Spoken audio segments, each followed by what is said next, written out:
Hello everyone, welcome to our YouTube channel. आज का lecture हमारा बेस्ड रहेगा दैट इज केन बेटवा इंटरलिंकिंग रिवर प्रोजेक्ट पे। ये एक इंपॉर्टेंट प्रोजेक्ट है। ये रिसेंटली न्यूज में रहा है। क्यों न्यूज में रहा है वो हम रीड करेंगे।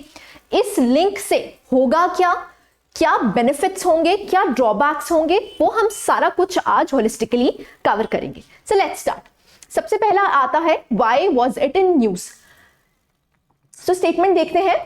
Recently, the Union Cabinet has approved the funding and the implementation of Ken-Betwa Interlinking of Rivers project.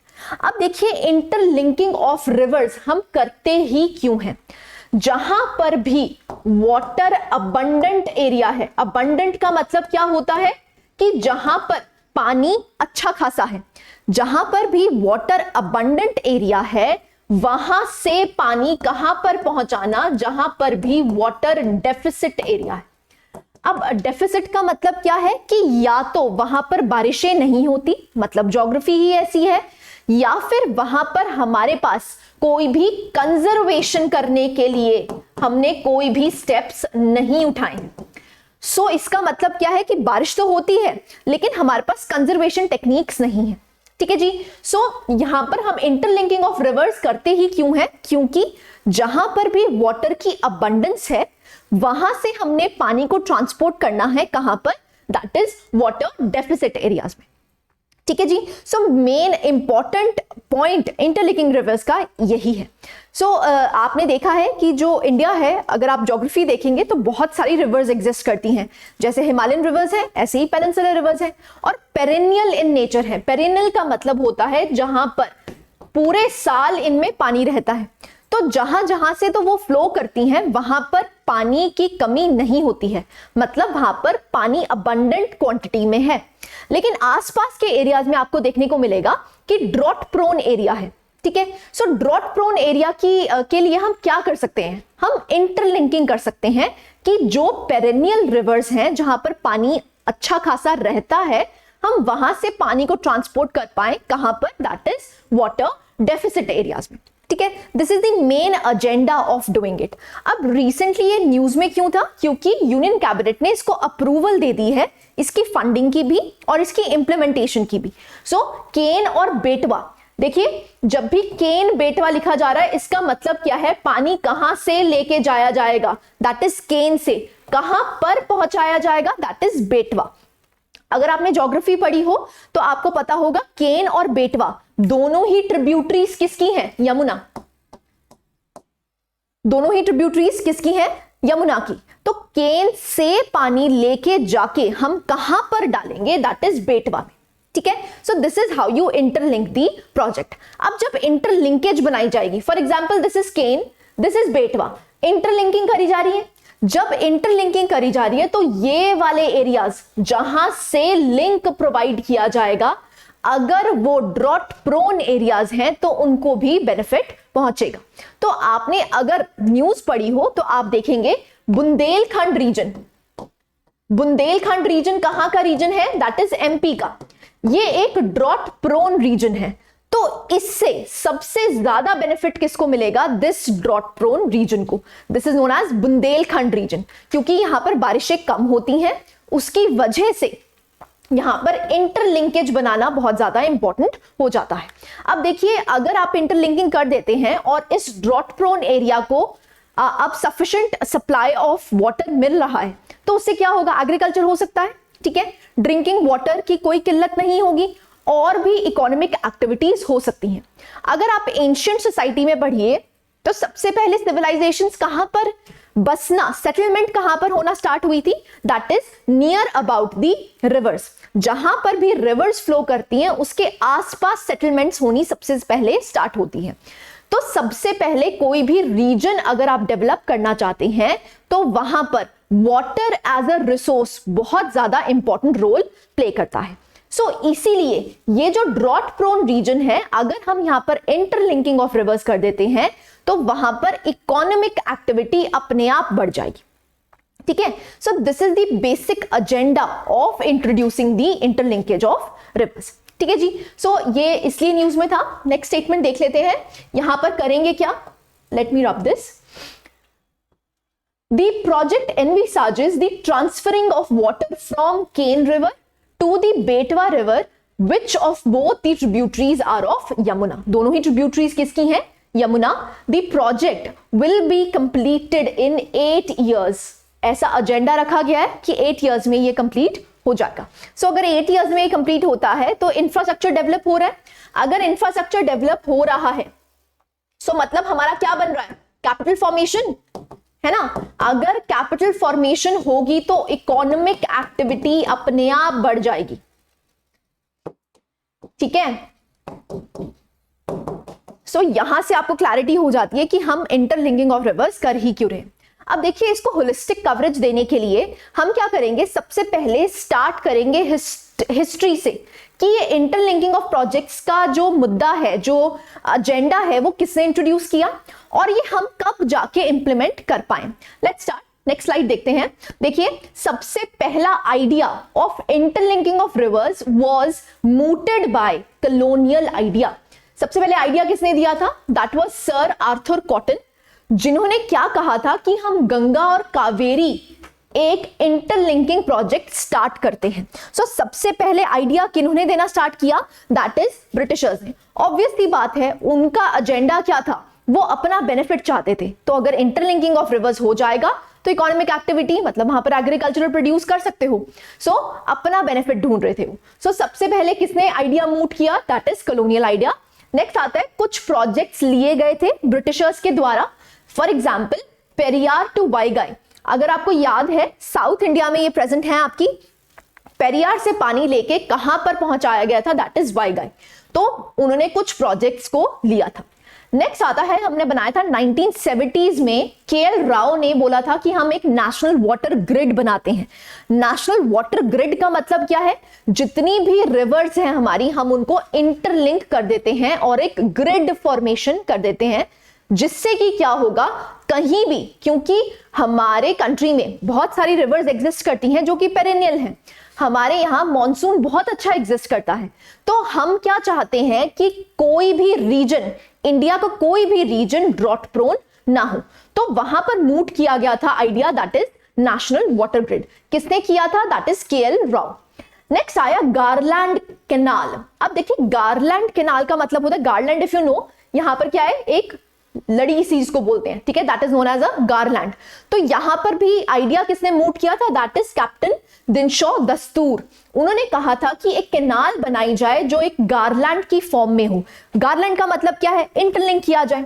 ठीक है, लिंकेजेस बनाई जाए जिससे कि कोई भी रीजन ड्रॉट प्रोन ना हो. बट ये आइडिया इतना ज्यादा एक्सेप्टेंस में नहीं आया. नेक्स्ट लास्ट आता है, that is national perspective plan. This is what you need to remember. देखिए, आपसे, क्योंकि ये करंट अफेयर का क्वेश्चन है, तो एज सच आपसे क्वेश्चन कैसे फ्रेम होगा कि जो रिसेंटली यूनियन कैबिनेट ने केन बेटवा इंटरलिंकेज की बात करी है, उसके बारे में एक ब्रीफ इंट्रोडक्शन दे दीजिए. नहीं तो क्या हो सकता है, अगर उनको थोड़ा टफ बनाना है तो अब वो कह सकते हैं कि इसकी हिस्ट्री बताइए, कि हिस्ट्री जो इंटरलिंकिंग रिवर्स की है उसको आप एक्सप्लेन कीजिए. तो आपको ये सब कुछ लिखना पड़ेगा उसमें. Number 1, number 2, number 3, you have to write it down कि कैसे हम इस आइडिया तक पहुंचे. तो fifth idea was the national perspective plan, जो कि 1980s में आया था. उसके तहत हमने एक अथॉरिटी बनाई, that is national waterway development authority. So जब हम अथॉरिटी बना देते हैं, मतलब एक डेजिग्नेटेड ऑर्गेनाइजेशन बना देते हैं जो सिर्फ इसी के लिए काम करेगी, तो उसमें एफिशिएंसी आ जाती है. तो हमने किसका इजाद किया? That is NWDA. इसके तहत, इस प्लान के तहत ये था कि हमने कुछ 30 मिल जुलाकर हमने 30 प्रोजेक्ट्स लॉन्च करने हैं, इंटरलिंकिंग प्रोजेक्ट्स, जिसमें से 16 प्रोजेक्ट्स होंगे पेनिनसुलर रिवर्स के और 14 प्रोजेक्ट्स होंगे हिमालयन रिवर्स के. सो यहां पर अगर आप केन बेटवा को देखें, ये आइडिया जो केन बेटवा का था वो कहां पर इंट्रोड्यूस हुआ था? 1980s में. किस प्लान के तहत? नेशनल पर्सपेक्टिव प्लान के तहत, जिसमें इन पेनिनसुलर रिवर्स को, दैट इज केन एंड बेटवा को इंटरलिंक करने की बात की गई थी. सो this is the brief history how the interlinking of reverse in India was mooted. ठीक है जी, आगे चलते हैं. अब आप ध्यान से देखिए, डायग्राम देखिए, उससे बहुत अच्छे से समझ आएगा आपको। ये आपकी बेटवा है, can you see this blue line, ठीक है। ये जो रेड लाइन दिख रही है ये यमुना है। अब आपको पता है यमुना की ट्रिब्यूटरीज हैं दोनों ही, कौन कौन सी, दैट इज आपकी बेटवा और केन। सो केन से बेटवा तक पानी पहुंचाया जाएगा। Can you see this link canal, ठीक है। सो यहां पर आपको जो रीजन दिख रहा है बुंदेलखंड रीजन ऑफ एमपी, ये जो रीजन है ये एक ड्रॉट प्रोन रीजन है। अगर ये लिंक बन जाता है तो ये बुंदेलखंड रीजन को काफी ज्यादा बेनिफिट होगा। वहां के जो फार्मर्स हैं, वहां की जो सोसाइटी है, उन पे एक बहुत अच्छा इफेक्ट देखने को मिल सकता है। So this is the link canal. एक तरफ यूपी है और एक तरफ एमपी है। आपसे डायरेक्ट क्वेश्चन एक तो ये पूछा जा सकता है कि इनसे, ये जो आपका नेशनल पर्सपेक्टिव प्लान के तहत केन और बेटवा को जो इंटरलिंक करने की बात करी गई है, तो उससे किसको बेनिफिट होगा, किन रीजन्स को बेनिफिट होगा, that is MP and UP. आपको पता होना चाहिए जो एमपी और यूपी का रीजन है उसको बेनिफिट होगा, ठीक है जी। सो आई होप ये बात समझ आई होगी। दिस इज द डायग्राम, अच्छे से ध्यान से याद कर लीजिए। अगर आपको क्वेश्चन आता है तो वहां पर आप बना के भी दिखा सकते हैं डायग्राम। इंडिया का डायग्राम बना दीजिए, यमुना बना दीजिए और दो उसकी ट्रिब्यूटरीज, उसको आप लिंक करते हुए दिखा सकते हैं। So this is Ken and Betwa. आगे चलते हैं, क्या पॉइंट्स हैं इसके, कुछ फीचर्स इसके, ये हम बात कर चुके हैं। The first, it is the first project under the national perspective plan and इसका जो कैनाल होगा it will be 221 kilometres long including a 2 kilometre long tunnel. एक टनल भी बनाई जाएगी जो कि 2 किलोमीटर लॉन्ग होगी, लेकिन पूरा लिंक कितना लॉन्ग है, that is 221 kilometres long. Next statement आती है, ये क्या करेगी, Ken and Betwa rivers originate in the MP and are the tributaries of Yamuna. This is also we've read. अब मेजर प्रॉब्लम कहां पर आ रही थी, देखिए नेशनल पर्सपेक्टिव प्लान कब इंट्रोड्यूस किया गया था, 1980s में, ठीक है, लेकिन इसकी इंप्लीमेंटेशन कब हो रही है, 2021 में, क्योंकि केन बेटवा पहला प्रोजेक्ट बन जाता है जो इसके तहत इंट्रोड्यूस हुआ था। सो इतने साल क्यों लग गए, क्योंकि आपको एनवायरमेंटल क्लियरेंसेस चाहिए होते हैं। अब यहां पर सबसे मेजर कंसर्न क्या था कि ये जो इंटरलिंकिंग प्रोजेक्ट है ये पन्ना टाइगर रिजर्व से गुजर रहा है। अब ये अगर पन्ना टाइगर रिजर्व से गुजर रहा है तो इसका मतलब क्या है, ये इसको सबमर्ज कर देगा, ये इसको डुबो देगा, तो वहां का जो फ्लोरा एंड फौना है वो क्या हो जाएगा, हार्म हो जाएगा। तो इसीलिए ये सबसे मेजर कॉज ऑफ कंसर्न था, तभी इसको अप्रूवल नहीं मिल रही थी। क्यों, क्योंकि ऐसा कहा गया था कि अगर ये इंटरलिंकिंग होती है तो उसकी वजह से क्या होगा, पन्ना टाइगर रिजर्व क्या हो जाएगा, वो डूब जाएगा, ठीक है जी। सो बैकग्राउंड देख लेते हैं। तो नेशनल डिटेल्ड प्रोजेक्ट रिपोर्ट कब बनाई गई थी इसकी, 2005 में। ट्राइपार्टाइट एमओयू हुआ था किस किस के बीच में, that is MP, UP and the central government, ठीक है, 2005 की बात है ये। उसके बाद केन बेटवा लिंकिंग प्रोजेक्ट को एक नेशनल प्रोजेक्ट घोषित कर दिया गया, कब, 2008 में। देखिए अगर किसी भी प्रोजेक्ट को हम नेशनल प्रोजेक्ट घोषित कर देते हैं तो उसकी फंडिंग आसानी से हो जाती है, ठीक है, क्योंकि हमें इंटरलिंकिंग प्रोजेक्ट बनाना है तो ऑब्वियस सी बात है, तो आपको क्या चाहिए, फंडिंग चाहिए। तो फंडिंग के लिए एक नेशनल प्रोजेक्ट को जब भी हम एक प्रोजेक्ट को जब हम नेशनल प्रोजेक्ट घोषित कर देते हैं तो उसकी फंडिंग बहुत आसानी से हो जाती है। और लास्ट में memorandum of agreement between the states, जिसमें मिनिस्ट्री ऑफ जल शक्ति इंटरवीन करती है। So this was in 2021। सो आप देख सकते हैं जो ये एजेंडा है वो कितना पुराना है और इंप्लीमेंट देखो जाके कहां हो रहा है, दैट इज 2021 में। 2005 से स्टार्ट हुआ था और 2021 में जाके कल्मिनेट हुआ है। So it has a long history, ठीक है। सो ये आप रिमेंबर कर सकते हैं। इंप्लीमेंटिंग एजेंसी, हाँ जी, ये आपका प्रीलिम्स का क्वेश्चन भी बन सकता है। यहां पर इंप्लीमेंटिंग अथॉरिटी कौन कौन सी होगी, एक स्पेशल पर्पस व्हीकल बनाया जाएगा कॉल्ड दी केन बेटवा लिंक प्रोजेक्ट अथॉरिटी, ये आपको याद रखना है, will be set up for the implementation of the project. जो एसपीवीज बनाएगा, एसपीवीज का मतलब क्या है, स्पेशल पर्पस व्हीकल। देखिए as the name suggest, special purpose vehicle का मतलब क्या होता है, जो स्पेशली किसी पर्पस को फुलफिल करने के लिए बनी है। अब ये जो एसपीवीज हैं वो कौन डेजिग्नेट करता है? That is NIRA, national interlinking of rivers authority, NIRA. ये जो नीरा है यही इसी के पास पावर्स हैं to set up the SPV. ठीक है, स्पेशल पर्पस व्हीकल कौन सेटअप करेगा? That is NIRA. और इस पर्टिकुलर इंटरलिंकिंग रिवर की जो अथॉरिटी है दैट इज KBLPA, केन बेटवा लिंक प्रोजेक्ट अथॉरिटी। ये इसको इंप्लीमेंट करेगी। सो this is the implementing agency. अब देखिए जो मेंस का क्वेश्चन बनता है, मेंस का क्वेश्चन इसी पे बनेगा कि जो इंटरलिंकिंग ऑफ रिवर्स है उससे बेनिफिट्स या फिर उससे डिसएडवांटेजेस उसके क्या होंगे। सो बेनिफिट्स देख लेते हैं। नंबर 1 तो यही है कि ये जो इंटरलिंकिंग प्रोजेक्ट है वो बुंदेलखंड रीजन, जो कि एक ड्रॉट प्रोन रीजन है, उसको क्या करेगा? बेनिफिट करेगा।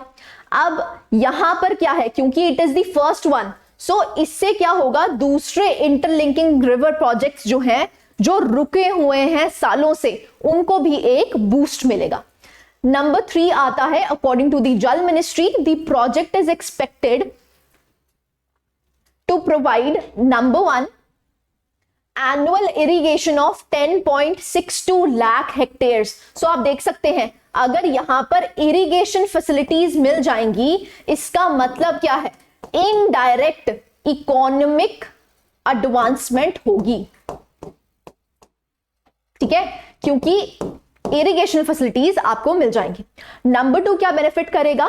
Supply of drinking water to about 62 lakh people. So you can imagine अगर हम ये इंटरलिंक करेंगे तो 62 lakh people will be benefit from it.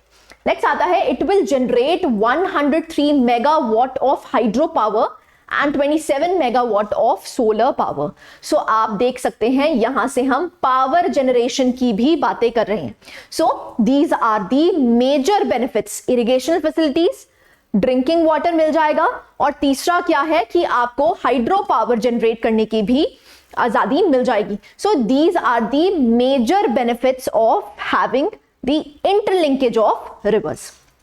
ठीक है जी, नेक्स्ट देखते हैं चैलेंजेस क्या हैं। देखिए सबसे पहले मैंने आपको चैलेंज क्या बताया है कि जो submergence of Panna tiger reserve, जो पन्ना टाइगर रिजर्व है उसकी सबमर्जेंस हो जाएगी।